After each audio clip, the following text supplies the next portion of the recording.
Assalamualaikum warahmatullahi wabarakatuh. Di sini saya akan menjelaskan tentang piutang dan pinjaman yang diberikan. Definisi dan jenis. Definisi yaitu piutang merupakan klaim suatu perusahaan pada pihak lain. Jenis-jenisnya yaitu piutang dagang, piutang usaha, dan piutang lainnya. Piutang lainnya, piutang yang tidak terkait dengan penjualan atau pendapatan disebut piutang lainnya. Contohnya piutang karyawan, perusahaan afiliasi, pemegang saham, piutang pajak, piutang klaim, asuransi, piutang bunga, piutang dividen, piutang jaminan pelanggan, dan piutang pengembalian barang dari pelanggan. Kredit yang disalurkan oleh bank. Kredit yang disalurkan oleh bank adalah bentuk piutang atau pinjaman yang disalurkan dan ada bunganya. Bedanya dengan piutang dagang, kredit disalurkan bank memiliki dokumen perjanjian lengkap yang berisi tingkat suku bunga. Jika waktu peminjaman, tata cara pelunasan, dan jaminan atas kredit tersebut. Perbedaan wasal tagih dengan kredit terletak pada perjanjiannya. Kredit bank dalam bentuk kontrak perjanjian formal, wasal tagih bentuk perjanjian dalam selembar surat berharga. Wasal tagih adalah klaim perusahaan pada pihak ketiga yang didukung janji tertulis untuk membayar dalam jangka waktu tertentu. Penerbit wasal disebut wasal bayar, dan penerbit wasal disebut wasal tagih karena penerima memiliki hak klaim untuk menagih. Diskon. Wasal tagih biasanya memiliki bunga, walaupun ada beberapa wasal tagih yang tidak berbunga. Wasal tagih yang tidak berbunga biasanya dijual dengan diskon lebih rendah dari nominal, dan pihak penerbit akan menerima uang yang lebih kecil dari jumlah yang akan dibayarkan di masa depan. Diskon merupakan bunga yang diterima di muka.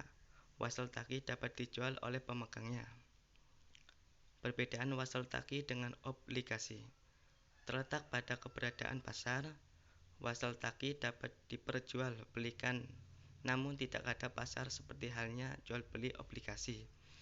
Obligasi biasanya diterbitkan dalam jumlah besar dan dijual di pasar modal dan memiliki regulasi atau ketentuan khusus. Wasal tagih tidak memiliki regulasi karena dasarnya lebih pada perikatan perjanjian antara pihak penerbit, penerima, dan pembayaran. Pengakuan awal piutang. Piutang diakui pada laporan keuangan jika entitas tersebut memiliki bagian dalam kontrak piutang tersebut. Dalam transaksi penjualan, pengakuan piutang dikatakan dengan pengakuan pendapatan. Sesuai dengan PSAK 55, piutang diakui oleh etnis sebesar nilai wajar.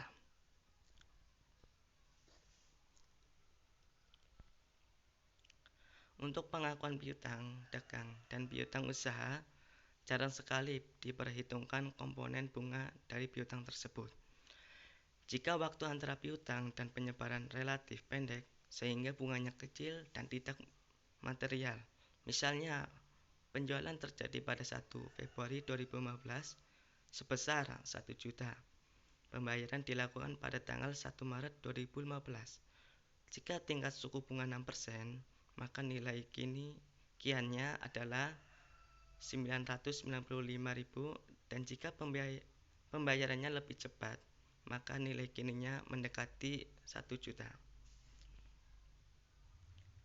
Pengakuan awal piutang jangka panjang.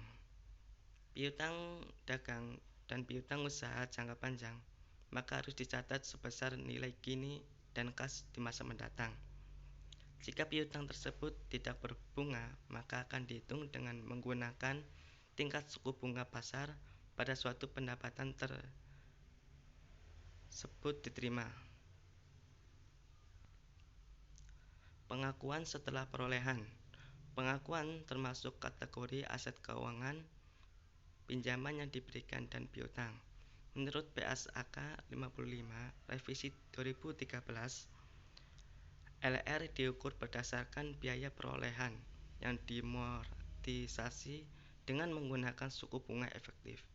Untuk bentuk pinjaman yang diberikan, pengukuran setelah tanggal perolehan membutuhkan perhitungan amortisasi diskon dan premium setiap tanggal pelaporan.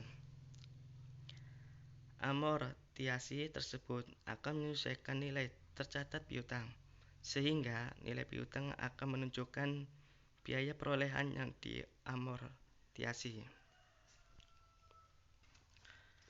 Penurunan nilai piutang pada setiap tanggal pelaporan harus dievaluasi apakah terdapat bukti objektif mengalami penurunan nilai. Jika terdapat bukti objektif, maka akan diakui kerugian penurunan nilai. Bukti objektif terjadi akibat dari suatu atau lebih peristiwa setelah pengakuan awal yang merugikan dan berdampak pada arus kas di masa depan.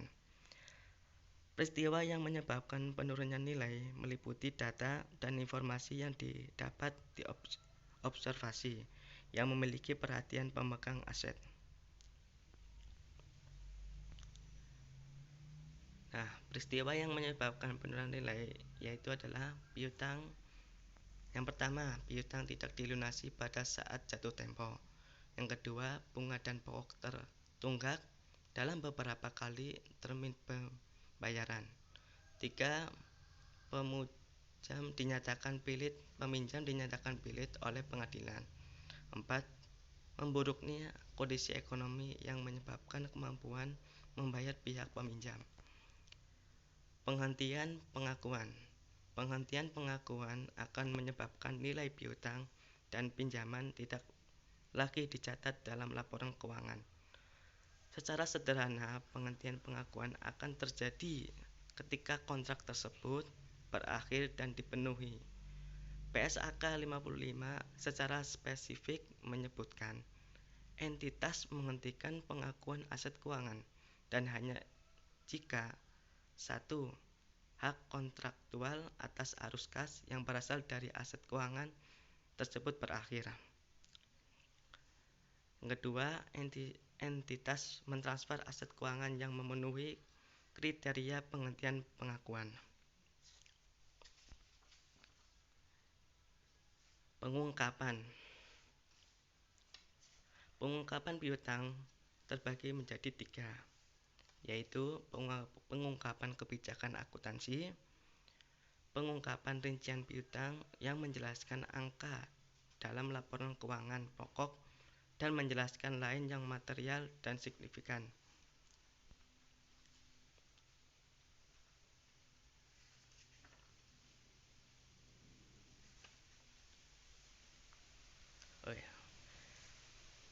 Dan pengungkapan kebijakan akuntansi piutang diletakkan bersama dengan pengungkapan instrumental keuangan. Kebijakan akuntansi yang dijelaskan dalam kebijakan akuntansi piutang dinyatakan diantaranya adalah metode pengakuan awal, yang kedua metode pengukuran setelah perolehan, yang ketiga metode untuk menghitung penurunan nilai, yang keempat penjelasan mengenai penghapusan piutang. Dan yang terakhir adalah analisis piutang. Dalam melakukan analisis, pertama harus dicermati kebijakan akuntansi yang dilakukan dalam mengukur serta menilai piutang dan cadangan penurunan nilai. Analisis piutang dilakukan dengan melihat perputaran piutang dan umur piutang.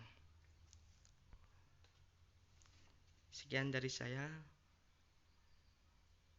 Wassalamualaikum. Terima kasih. Wassalamualaikum warahmatullahi wabarakatuh.